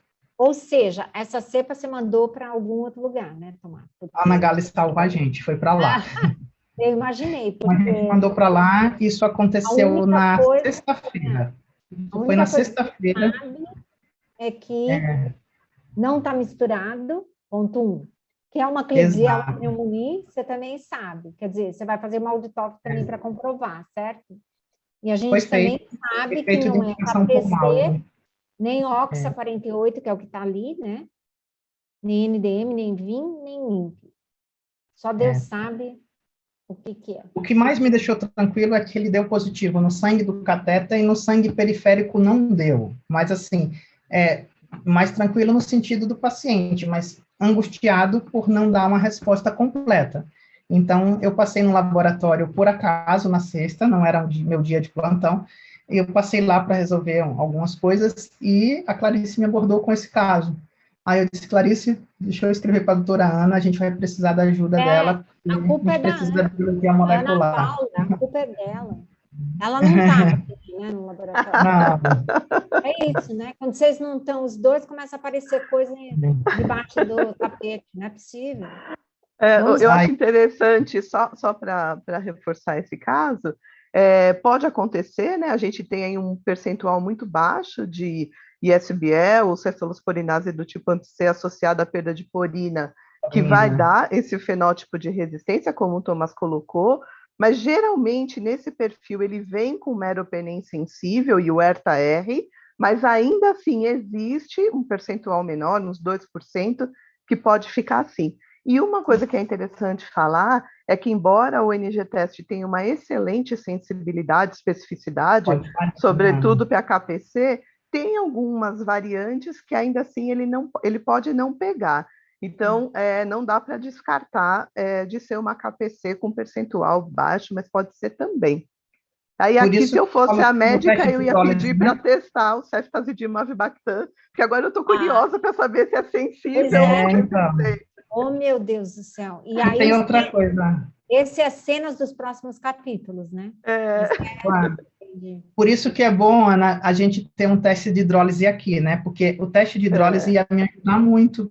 Perfeito. Então, aí eu escrevi para a doutora Ana Gales e falei para ela, pelo amor de Deus, me ajude com esse caso, porque eu não sei para que lado corre. Pode então, ser até aquela BKC, né? Que é mais rara ainda, mas pode ser, né? Pode ser uma GAS, né? Pode ser aí só uma pergunta, o EDTA deu o quê, Thomas? Deu negativo? Ah, então eu excluo, quase exclusão de MBL. Legal, então, muito legal. Eu achei bem legal, por isso que eu trouxe para vocês. Bom, esse é um caso da Carmen, né, Carmen? Klebsiella pneumoniae, cefoxitina deu maior do que 8, e no microscama, e disse que aconteceu isso aqui. Exato, porque o que acontece? Klebsiella pneumoniae, C, pode acontecer, mas ela é plasmidial a maior parte, né? Então, quando você vê Klebsiella pneumoniae resistente à cefoxitina pelo método automatizado, eu fico assim, vamos comprovar para ver se essa cefoxitina é verdadeiramente R ou não. Fizemos um antibiograma, e se vocês repararam, o antibiograma está super homogêneo, e cresceu essas subpopulações aí internamente dentro do disco de cefoxitina, né? E mesmo o halo, eu acho que ele está menor que 18, né? Aí eu trouxe para vocês, porque eu quero que vocês me digam o que eu faço. E aí? Porque se for o caso, pode ser uma AMP-C. Em Klebsiella, eu deveria informar isso para o médico, né? E aí, Tomás, o que você acha? Ana Paula, o que eu faço? Eu soltaria resistente. Desculpa. Plasmidial, né? Eu soltaria resistente. Ser resistente. Ô, Carmen, então, você está achando... E o restante do antibiograma, como estava a amoxicilina com ácido clavulânico? Ela era produtora de SBL. Aqui, não tem. Era produtora de SBL. Mas ele estava... Produtora de SBL, mas carbapenêmicos sensíveis. E o amoxicilina com clavulânico estava sensível? Ah, não vou lembrar. Agora eu não peguei o laudo, entendeu? Não peguei o laudo. Então, soltaria resistente porque aqui a gente vê que a cepa está pura, a gente sabe que 60% de SBL pode dar cefoxitina resistente, tem uma subpopulação aqui dentro, realmente eu soltaria como resistente. Agora sim, eu vou falar um jargão da microbiologia que eu acho que a Carmen fala toda a aula, né? Controle de qualidade, porque hoje a gente sabe que bactéria pode apresentar qualquer tipo de fenótipo, né? É possível tudo. Então, ter certeza que a gente está diante de um antibiograma com qualidade, aí a gente pode confiar e soltar, né? Mas você falou tudo, Ana, porque assim, o controle de qualidade do painel do Markscan está ótimo, mas eles não fizeram o controle de qualidade do disco de fusão. É. E eu não sei se é Mas- impressão minha, mas parece que o disco está meio afundado, está até meio tortinho, assim. Tá meio tortinho. Ele tá mais para a Não sei se é esquerda, a né? foto, né? Não, mas Ele tá tá mesmo assim. meio afundado. Eu recebi a foto, na verdade. Mas Eu se tô tudo mais tivesse preocupado, ok... Carmen, eu estou mais preocupado com os outros antimicrobianos, porque a cefoxitina eu não ia colocar no laudo. Mas eu estou preocupado aí com o quê? Eu estou preocupado com as cefalosporinas de terceira e os inibidores de beta-lactamase. Então, na dúvida sobre uma AMP-C plasmidial, eu testaria com cloxacilina a cefepima com ICEM, porque aí, como ela já tinha ISBL, a cefepima vai ser o melhor marcador, com e sem a cloxacilina, para a gente descartar uma AMP-C plasmidial. Eu acho que ia ser o caminho. Eu Mas concordo com você. minha preocupação é o amoxicilina com ácido clavulânico, se ele estava inativo ou não, entendeu? Então, realmente aqui deveriam ter feito para confirmar, porque aí se for realmente um AMP-C com cloxacilina, se fosse, eu soltaria uma nota para o médico, porque o que acontece é que são pessoas de idade, infecção urinária, e não é fácil, e ficam insistindo no mesmo ponto, né? Então, acho que eu trouxe aqui porque realmente era um caso estranho, mas aqui tem que ir para a cloxacilina, com certeza, confirmar, e da próxima vez eu trago outro laudo, é que não me passaram o outro laudo. Eu só sei que eu olhei o laudo na tela e não tirei a foto, na verdade. Mas devia ter tirado. Eu começaria pelo que a Ana Paula falou, né? Primeiro eu ia ver o controle de qualidade, né, Ana? Depois que tivesse o controle de qualidade tudo certinho, aí eu iria pensar, eu queria ver o resto do diagrama, mas eu iria por esse mas caminho. o controle de qualidade do painel está funcionando bem, isso é certeza. Isso eu lembro porque eu fiz a mesma pergunta. E estava funcionando muito bem. Ok, próximo, vamos lá. Aqui, urina.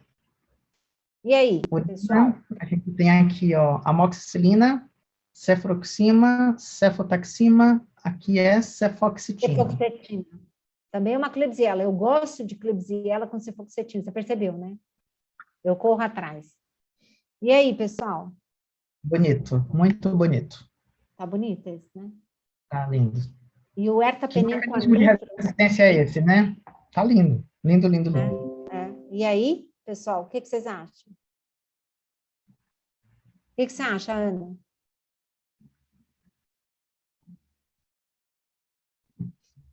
Alguma sugestão, Tomás? Para mim, AMP-C. ISBL está colocando aqui? Mas não tem zona fantasma aqui. A moxaclavulanato dá bem próximo às cefalosporinas e não tem nenhuma zona fantasma, vocês perceberam? Eu acho que é um AMP-C, né? Também. É um AMP-C. Amanda, a ISBL a gente vê um sinergismo. A AMP-C a gente vê antagonismo. Exato. Apareceria aí, como se fosse um localzinho onde não cresce bactéria, né? Muito Esse bem. é um caso legal. Esse é um caso bem interessante, nosso, de lá do hospital. É um paciente transplantado renal, fez uma urocultura, teve uma Klebsiella aerogenes, foi identificada pelo mal de Toff, e por disco de fusão tivemos esse padrão de sensibilidade muito resistente, né, com meropenem estava intermediário, tá? Polimixina deu 0,25. Então, tudo bem, liberamos esse resultado. E aí, queria saber se vocês concordam com esse resultado, se está tudo bem, se tem mais alguma coisa que a gente pode fazer para que eu continue. Se o controle de qualidade estiver bom, se o controle estiver bom, né? Ó, vamos para o próximo, qualquer coisa a gente volta para cá. Olha só o que aconteceu. Isso foi 30 de agosto do ano passado. Ele teve um Enterobacter. Antes, ele teve um Enterobacter. Foi identificado como Enterobacter maior que 100 mil. E aí, o padrão de sensibilidade foi esse. Olha só. Está tudo resistente. Meropenem está como sensível. E a polimixina, 0,5.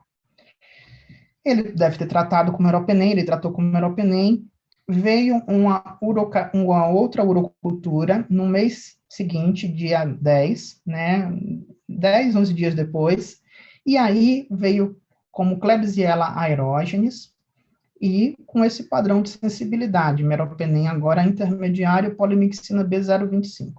Então, o pessoal do Hospital do Rio entrou em contato comigo e falou o que aconteceu, que ele estava com Enterobacter e agora a Klebsiella. O que vocês erraram? Aconteceu alguma coisa errada?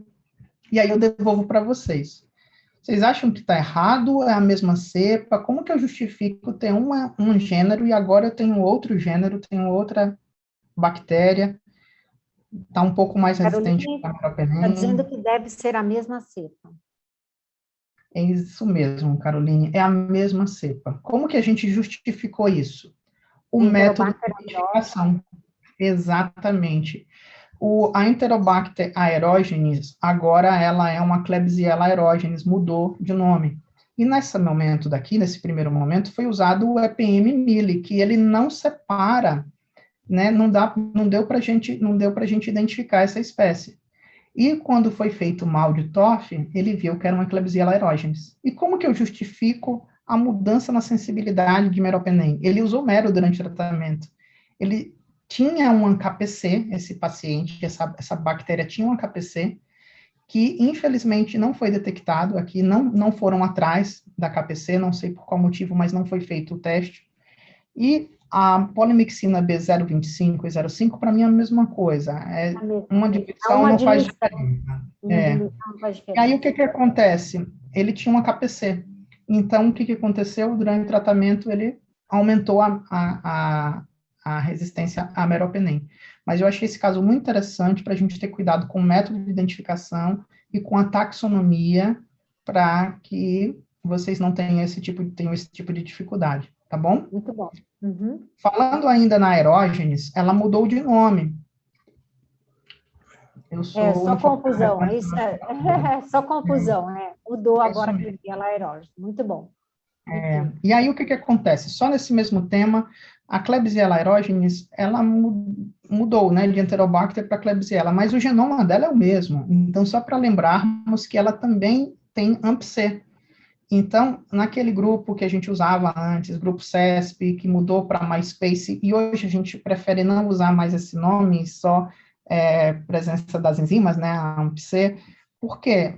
Porque tem algumas bactérias que mudaram de nome e que as siglas não estão mais dentro do nome MySpace. Lembrar que Enterobacter Klebsiella aerogenes, ele é um AMP-C e agora é uma letra K, né, não cabe aqui. Pantoia aglomeras poderia estar dentro daqui da providência e do Proteus, né, mas assim, era uma antiga Enterobacter. Então, só para a gente lembrar que a taxonomia muda, mas o genoma da bactéria continua e as resistências intrínsecas delas continuam, e a AMP-C é um gene cromossômico dessas bactérias, tá bom? Então, não é para se assustar quando encontrar. Aqui é um caso de uma urina de jato médio, que foi uma Klebsiella pneumoniae, e testaram nitrofurantoína, tá? Então, eu trouxe esse caso para vocês terem atenção, também tem fosfomicina aqui, para a gente ver o que há ou não padronização, porque às vezes, dependendo do teste de sensibilidade que vocês fazem, não sabe ainda qual é a bactéria, então você testa todo um grupo de drogas, e aí no outro dia você vê que não tem ponto de corte. Então fiquem bem atentos, porque existem pontos de corte para determinado grupo de bactérias, para outro não, então vamos dar uma olhada na fosfomicina, que por disco de difusão a gente tem ponto de corte, salvo engano, para a Escherichia coli e Citrobacter kozeri, tá? Então, a gente ter atenção com relação a isso, viu? Esse aqui é isso. E aqui, com relação a Enterobacterales, isso que eu falei para vocês, aqui, ó. Fosfomicina, Escherichia coli em infecção trato urinário não complicada, né? A kozeri eu confundi com a tigecyclina, me perdoem. Então, não tem ponto de corte de disco de fusão para Klebsiella pneumoniae, então, nesse caso, eu não deveria liberar, tá? Então, aqui foi testado, ó, fosfomicina, é uma Klebsiella pneumoniae. Aqui o brilhinho da colônia não me deixa mentir que é mesmo uma Klebsiella pneumoniae. E aqui nós conseguimos ver que fosfomicina, exclusivamente para Escherichia coli, em infecção trato urinário não complicada, que foi uma urina de jato médio, ambulatorial. Então, por isso que eu entendi que era trato urinário não complicada, tá bom? E é importante ver aqui, essas figuras aqui embaixo, veja só a figura B, isso aqui é sensível, porque ele está além do halo do lado de fora, isso ocorre para a fosfomicina. Então, muita atenção na hora de ler a fosfomicina, porque a gente não considera o que está aparecendo dentro do halo, ok? Só para complementar o que o Tomás falou, se aquela Klebsiella isolada na urina fosse no sangue, a gente poderia soltar a fosfomicina para a Klebsiella, mas somente com o MIC, segundo o BR Castro, porque aí é aquela fosfomicina IV, que é aí essa a gente pode soltar, que é intravenosa. Mas tem Aí tem difusão. pontos de corte para as outras enterobactérias, só que somente por MIC. Não, tem aqui difusão. Mas aqui tem uma Difusão nota. é só para E. coli. Ah, tá. Isso, é isso mesmo. É isso Difusão mesmo. só para E. Aqui coli. embaixo ele fala que é só para é E. coli verdade. de difusão. Isso. Aí aqui, ó, para outras, É verdade, olha só. Isso que a Ana Paula colocou é muito importante, porque você viu, a gente bate o olho, a gente vai direto no ponto de corte, e aí, ó, a letra C e a D vem e fala o que ela acabou de falar, que é só para E. coli. Então, toda vez que vocês observarem uma nota, né, Ana, é importante a gente dar uma olhada, porque às vezes o documento dá o ponto de corte e depois ele toma na nota, ele É tira, isso mesmo, é isso mesmo. né? Então, a gente tem que ter cuidado. Muito bom. É difícil mesmo. Bom, aqui é um resultado de uma Pseudomonas Stutzer, né, que foi de um colega nosso que ele apresentou uma Pseudomonas Stutzer numa infecção de corrente sanguínea que estava sensível à amicacina. E aí, quando foi feito os testes de bloqueio enzimático, foi feito apenas com EDTA. Então, o EDTA com meropenem, e meropenem sozinho e com imipenem. O teste deu positivo. Para quem não conhece o teste, se aqui tiver uma inibição maior que 5 milímetros comparado com a droga sozinha, o teste é positivo, então tem uma metalo-beta-lactamase. Então, a gente viu que tinha uma metalo-beta-lactamase, ele fez o CORES e deu negativo para a NDM. Então, é mais uma vez para chamar a atenção de que não é que o CORES não é bom, não é que o NG5-carba não é bom, é que pode ser uma outra NDM, tá certo? Uma outra metalo, perdão. Uma outra metalo. A NDM é uma das metalos, então podem existir outras. Nesse caso, ele enviou para o LACEN, e no LACEN ele encontrou aqui uma KPC, né? Ele pesquisou uma KPC, ele pesquisou NDM, INP, e ele encontrou o quê? Uma INP.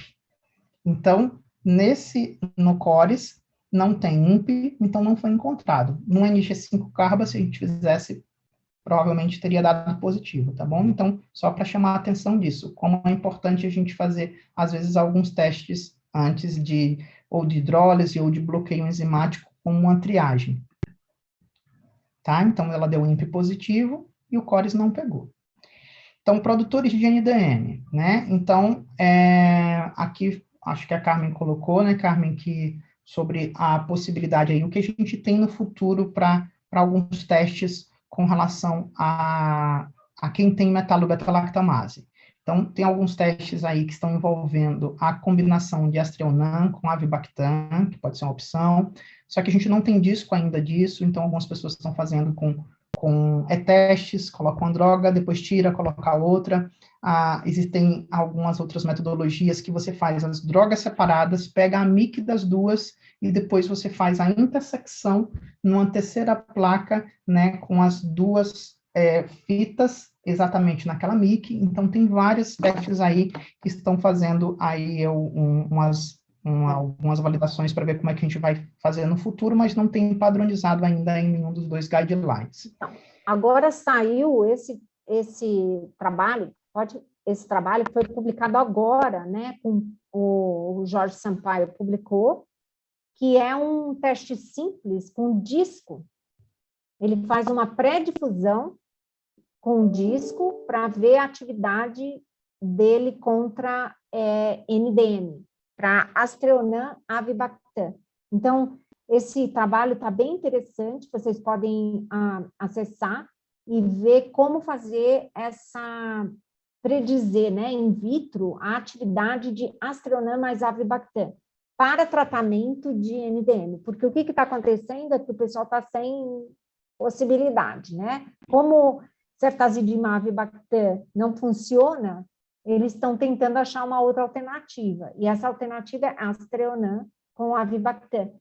E como nós não temos como testar se a atividade funciona ou não funciona, esse teste de pré-difusão que foi publicado agora recentemente, para mostrar. Se mostrar o próximo slide, vai aparecer a foto, que é justamente colocando ceftazidima sozinho, Aztreonam sozinho, do lado direito, e aqui colocando próximo um do outro, ou bem próximo um do outro, você consegue ver um aumento do halo, né? Essa foto é da Gorete, ela publicou no Instagram dela, mas é o mesmo princípio. No caso do trabalho do Jorge, eles tiram o disco, como o Tomás colocou, não deixa os dois juntos, ele faz uma pré-difusão, tira o disco e depois coloca o outro disco.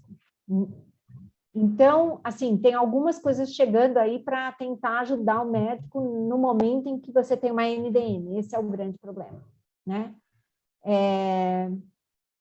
E aqui tem a descrição, que é o teste combinado de pré-difusão em disco, padronizado nesse estudo. É um ceftazidima avibactam, é aplicado na superfície, então, do Miller-Hinton. Ele incuba por 2 horas, aí você tira, após essa incubação, você tira esse disco, aí você faz a suspensão da bactéria, então você coloca o disco sem nada, sem bactéria, sem nada, deixa pré-difundir, depois você coloca o inóculo e, em seguida, você coloca naquele local um disco de Aztreonam, que foi aplicado, onde foi aplicado o ceftazidima, tá? Em seguida, outro disco de avibactam, outro de Aztreonam, foram aplicados em pontos separados da placa para ser o seu controle, vamos dizer assim. Então, achei bem interessante esse trabalho deles, né? Mas por que a gente está fazendo tudo isso? É porque a NDM não pode usar a ceftazidima avibactam, e parece que Aztreonam avibactam pode ser uma alternativa de tratamento.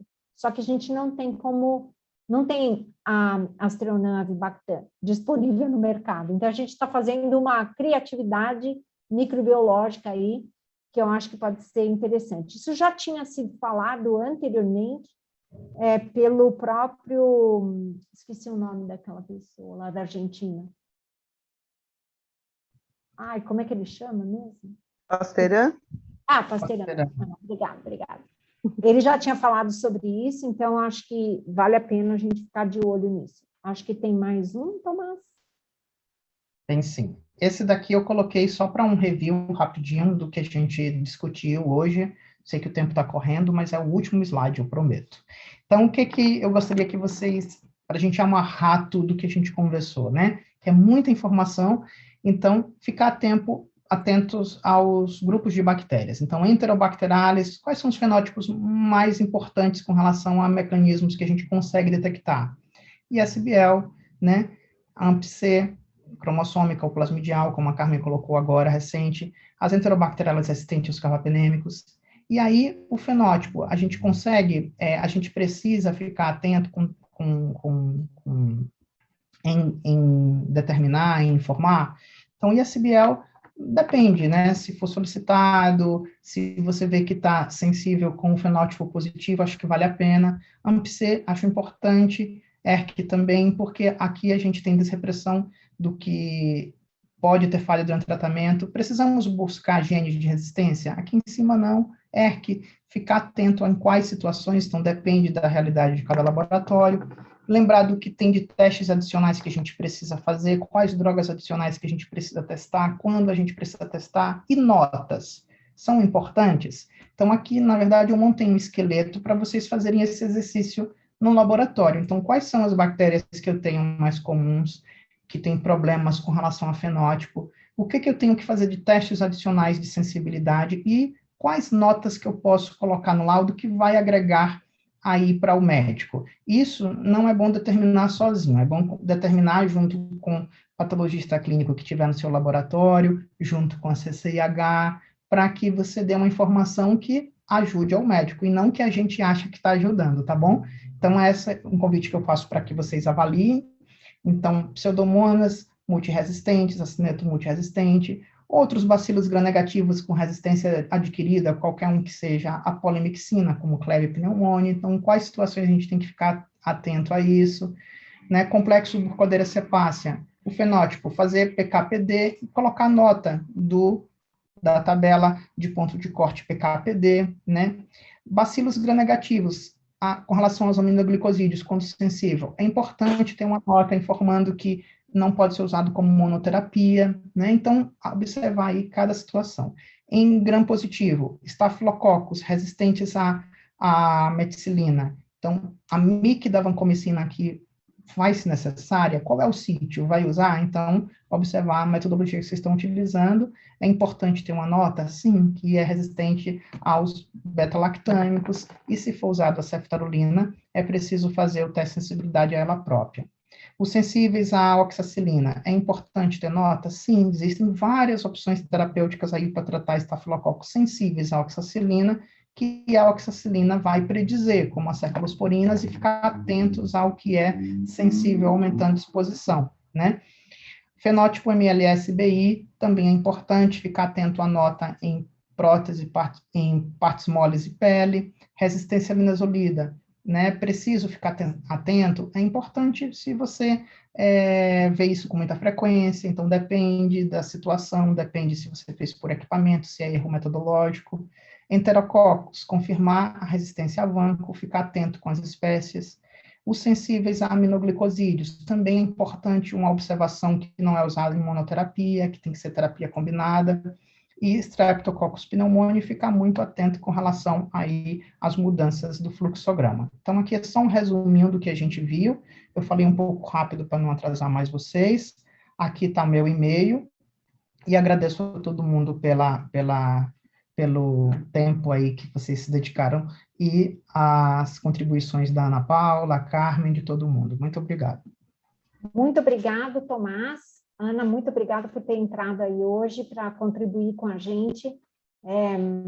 Depois a gente sabe que todo mundo tem um monte de coisa para fazer, né? Horários e tudo mais. Agradeço muito a participação de todos. Eu queria saber se alguém tem alguma dúvida, alguma outra pergunta. Eu já abri o Socrative para vocês poderem entrar. Lembrem que vocês vão colocar o nome da sala, que é O+TIL, e vão fazer a avaliação do treinamento. Então, vocês podem entrar na ferramenta do Socrative, colocar a sala O+TIL, vai começar a aparecer para vocês as alternativas, e a gente agradece demais, e não vão embora, porque a hora que terminar aqui, nós vamos fazer o sorteio de mais um guia prático, tá bom? Mais um guia prático para vocês escolherem aí, e esperando